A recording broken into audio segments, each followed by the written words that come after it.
Hello guys, আসসালামু আলাইকুম। Welcome to my channel দিন যাচ্ছে ব্লগে আপনাদেরকে স্বাগতম এবং ঈদ মোবারক। কেমন আছেন সবাই? নিশ্চয়ই ভালো আছেন।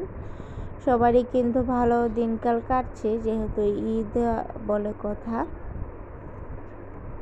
তো আজকের ব্লগটি আমি শুরু করেছি একদম চাঁদ রাত থেকে ঈদের দিন পর্যন্ত কি কি করলাম না করলাম সব কিছু আপনাদের সাথে শেয়ার করলাম।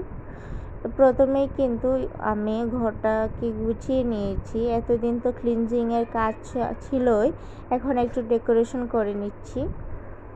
তো আসলে আমার এক্সট্রা করে এই মাসে আরও ঘরের জন্য কিছু কেনা হয়নি, মানে এই ঈদে যা পুরনো ছিল তা দিয়ে একটু সাজিয়ে গুছিয়ে নিয়েছি। আর আমার কাছে বড় টব ছিল না ঘরে সাজানোর মতো, তাই এই ছোট্ট টবটাতে অ্যাগনোনিমা গাছটা আমি একটু দিয়ে দিলাম। আর এই দিকটাতেও আমি একটু গাছ দিয়ে সুন্দর করে সাজিয়ে নিলাম। তো কেমন লাগছে আপনাদের কাছে? আমার কাছে কিন্তু ভীষণ ভালো লাগছে। ন্যাচারাল একটা লুক আসছে। আর যেহেতু আমার বেডশিটটা একটু গ্রিন টাইপের, সেই জন্য আমি এইবার গ্রিনের দিকে একটু ফোকাস দিয়েছি।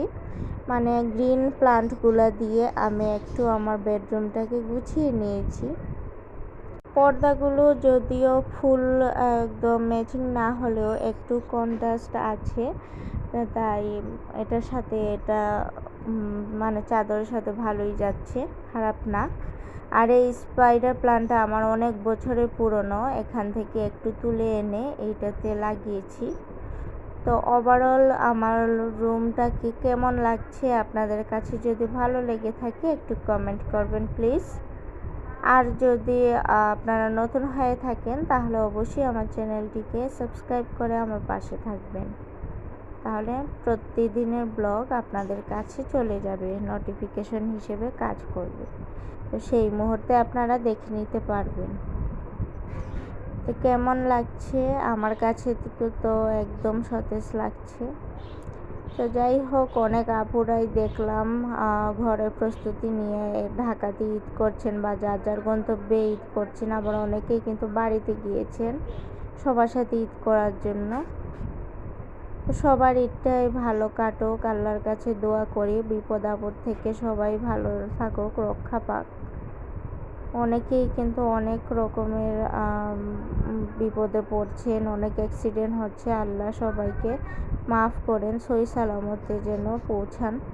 তো এইদিকে একটু সকালের নাস্তা নিয়ে নিয়েছি, পরোটা আর একটু সেমাই নিয়েছি। যেহেতু এটা কোরবানি ঈদ, সেই রকমভাবে আমরা কোনো নাস্তা রেডি করিনি, শুধু সকালবেলা এতটুকুই।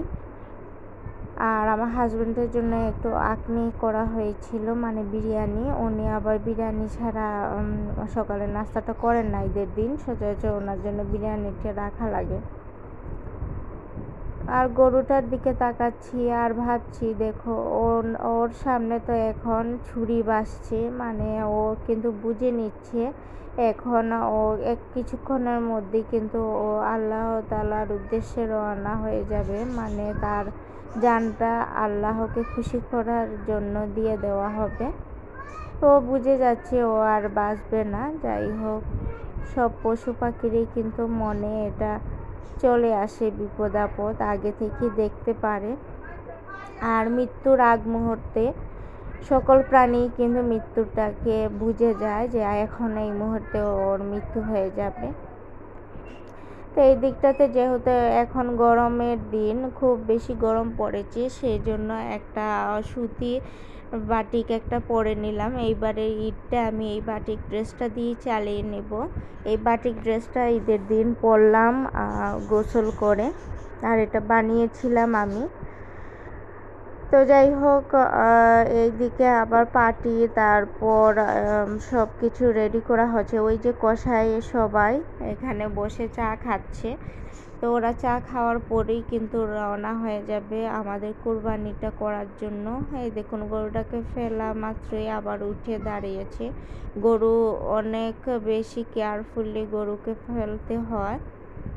তাছাড়া আমাদের এখানেই আমাদের পাশের পাড়ার ঈদের আগের দিন রাতে বাচ্চাটা মানে কীরকম বয়স হবে, হয়তো বা 10-12 বছরের হবে। তো ওর বাবা বা ঘরের মানুষের সাথে গরু কিনে নিয়ে আসছিল। তো গরুটা কিভাবে যেন ওরা মানে হ্যাঁচকা দিয়ে ছুটে গিয়েছিল আর ওকে অনেক জোরে ফেলে দিয়েছে। তো বাচ্চাটা কি করেছে, ও পড়ে গিয়ে ড্রেনের সাইডে পড়েছে, পড়ে ওর হাতে ব্যথা পেয়েছে। ও তখনই বলেছে আমার হাত ভেঙে গেছে, হাত ভেঙে গেছে। তো এই অবস্থাতেই কিন্তু ওকে হসপিটাল নেওয়া হয় এবং কয়েক ঘন্টা পরেই কিন্তু বাচ্চাটা মারা যায়। তো আসলে ওই ঈদটা বা ওই ফ্যামিলিতে ঈদটা কিভাবে যে ওরা পালন করবে জানি না। মা বাবার মনে যে কি হচ্ছে একমাত্র ওরাই জানে আর আল্লাহও জানে। মানে কি দিয়ে ওদেরকে বুঝ দেওয়া যাবে। এই ঈদটা তো ওদের জন্য একদম মানে দুঃস্বপ্ন হয়েই উঠেছে, যেহেতু বাচ্চাটা মারা গিয়েছে। তো এই কুরবানিদের সময় কিন্তু অনেক ধরনের দুর্ঘটনা ঘটে, অনেক গরু দ্বারা আক্রান্ত হয় বা অ্যাক্সিডেন্টে অনেক মানুষ মারা যায়। তো কারো কিন্তু খুশির দিন, কারো আবার দুঃখের দিন হয়ে যায় খুশির দিনটা। তা আল্লাহ তাআলা সবাইকে কিন্তু সহি সালামতে রাখুক। তো এই দিকটা থেকে আবারও মাংস কাটা হয়ে গেছে, আর জবাইয়ের অংশটুকু আমি দেখাইনি, যেহেতু এটা হলো ইউটিউব প্ল্যাটফর্ম।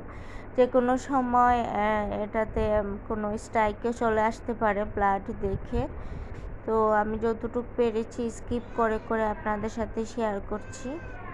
তো এখানে কিন্তু মাংসের পুরো প্রস্তুতি নিয়ে নেওয়া হচ্ছে। এখানে গরু কাটাকুটি এগুলো সব কিছু শেষ করে হচ্ছে। আর কষাইয়ের কথা কি বলবো ভাই, এত তাড়াতাড়ি ওনারা গরু শেষ করেন। আমরা কিন্তু গরুটা জবাই করা কমপ্লিট হয়েছে প্রায় দুপুরবেলা। তার আগে কিন্তু সকালবেলা ওরা আরেক জায়গায় করে এসে তারপরে দুপুরবেলা আমাদের এখানে করেছে। আবার নাকি আমাদের এটা শেষ করে বিকেলবেলা আরেকজনের এখানে যাবে। তো 2-3 ঘন্টার ভিতরে ওনারা একটা গরু ফিনিশ করে ফেলে কেটে কুটে। মানে এত এক্সপার্ট ওনারা, কি বলবো। তো এই দিকটাতে আমি একটু তরকারি বসিয়ে দিচ্ছি। তো প্রতি বছরই বিয়ের পর থেকে প্রতিটা বছরই আমার শাশুড়ি মা ঈদের দিনের মাংস রান্নার দায়িত্বটা আমাকে দিয়ে দেন। তো আমি আমার যেরকম পারি, যেরকম আমার কাছে মনে হয় সেভাবেই তরকারি বসাই। মাশাআল্লাহ সেভাবেই এত মজা হয়। আসলে এটা গরুর মাংস করে কথা, কারণ কুরবানির দিনের মাংসটা একটা আলাদা বরকত থাকে। যেভাবে আপনি বসাবেন সেভাবেই টেস্টি হয়ে যায়। আর এটা তো একদম টাটকা মাংস, এটার মজাই কিন্তু আলাদা। আর আমার শাশুড়ি মা ওইদিকে মাংস নিয়ে ব্যস্ত থাকেন, ওনার মানুষদেরকে দিতে হয়, তারপরে গুছানো হয়, এগুলোর দায়িত্ব শাশুড়ি মাই করেন। আর রান্নার দায়িত্বটা আমাকে দিয়ে দেন। তো এখানে প্রায় 8 থেকে 10 কেজির মতো এরকম মাংস আমি বসিয়ে নিব। তো এখানে আমরা এরকম প্রথম দিন এইভাবে বড় করে একটা তরকারি বসাই, আর এখান থেকে সবাইকে তরকারি দেওয়া হয়। মানে আমার আশেপাশে যারা আছে ওনাদেরকেও আমরা তরকারি দিই, সাথে কষাই। তারপর আরও আমাদের ঘরে যারা কাজ করতে আসেন সবাইকে খাওয়ানো হয়। সেজন্য একে বড় পাতিলে তরকারি বসানো হয়। আর বড় করে তরকারি না রান্না করলে আবার রান্না করা লাগবে, সেই ঝামেলা আমরা বারবার করি না, একবারই করি। আর এত মজা হয় তরকারিটা, কি বলবো। মানে এটা যত জাল খাবে, যত আগুনে এটা পুড়বে, ততই কিন্তু আস্তে আস্তে তরকারির টেস্টটা বাড়তে থাকে। আর এই তরকারিটা পুরাতন হলেও অনেক বেশি মজা লাগে। আসলে আজকের ব্লগটা অনেক বেশি বড় হয়ে যাচ্ছে, যেহেতু অনেক কিছু এখানে পার্ট টু পার্ট দেখানো লাগছে। সেজন্য আপনাদের কাছে আবারও অনুরোধ করছি একটু ধৈর্য সহকারে আমার পুরাটা ভিডিও ফুল ওয়াচ করে দিবেন প্লিজ। আপনাদের কাছে আমার হার্ডলি রিকোয়েস্ট থাকবে, আর একটা লাইক দিয়ে দিবেন প্লিজ। তো এই দিকটাতে আমার যা যা প্রয়োজন, যেমন তেল, তারপর পেঁয়াজ, আমি পিসা পেঁয়াজও দিয়েছি, কাটা পেঁয়াজও দিয়েছি, দুটোই দিয়েছি। তারপর হলুদ, মরিচ আর একটা মিক্সার মশলা করেছি। মানে ইনস্ট্যান্ট মশলাটা আমি করেছি, আগে করা হয়নি। তো এখানে গোটা যে মশলাগুলো থাকে সেগুলোকে আমি একটু তেলে ব্লেন্ডার করে নিয়েছি। তো খুব সুন্দর ফ্লেভার বের হয়েছে মশলাটার। তো এখন আমি সবগুলো মাংস এটার ভেতরে দিয়ে দিলাম। আর এই দজি দিয়ে তো আমি নাড়তেই পারছিলাম না, মানে দজিটা ছোটো হয়ে গিয়েছে মাংসের তুলনায়।